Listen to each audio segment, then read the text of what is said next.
미국에서도 델타 변이로 하루가 다르게 확진자가 늘고 있는 가운데 일주일 새 50% 이상 확진자가 증가한 곳이 50개 주 가운데 35곳에 이르고 있습니다. 미국 보건당국자들은 백신 접종을 확산을 막을 대안으로 보고 있는데 SNS상에서는 허위 정보가 심각한 위협이 되고 있다고 경고했습니다. 워싱턴 강태욱 특파원이 보도합니다. 일주일 새 확진자가 50% 이상 증가한 주가 하루 만에 4곳이 늘었습니다. 전체 50개 주 가운데 35곳에 이르고 있습니다.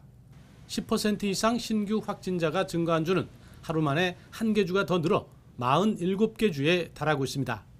CNN은 백신 접종률이 낮은 아칸소, 미주리 등 중남부 일부 주에서 대규모 발병이 나타나고 있다며 이같이 보도했습니다.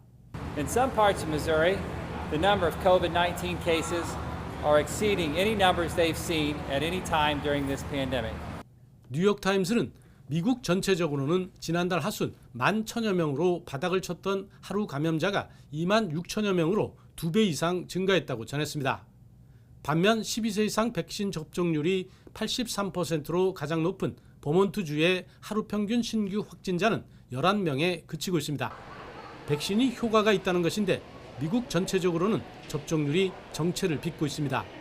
지난 4월 중순 330만 명으로 정점을 찍었던 하루 접종자 수는 최근 55만 명까지 내려왔습니다. 백악관 대응팀은 허위 정보가 백신 접종을 막고 있다며 공중보건에 심각한 위협이라고 규정했습니다. And while those threats have often been related to what we eat, drink, and smoke, today we live in a world where misinformation poses an imminent and insidious threat to our nation's health. 특히 12명가량이 백신에 반하는 허위 정보를 65%나 생산하고 있으며 여전히 SNS상에 떠돌고 있다고 설명했습니다. 백악관 대응팀은 이에 따라 미국 정부와 SNS 플랫폼 회사들이 대응에 나서고 있지만 시간이 걸리는 만큼 시민들이 허위 정보 확산을 늦추도록 도와달라고 당부했습니다. 워싱턴에서 YTN 강태욱입니다.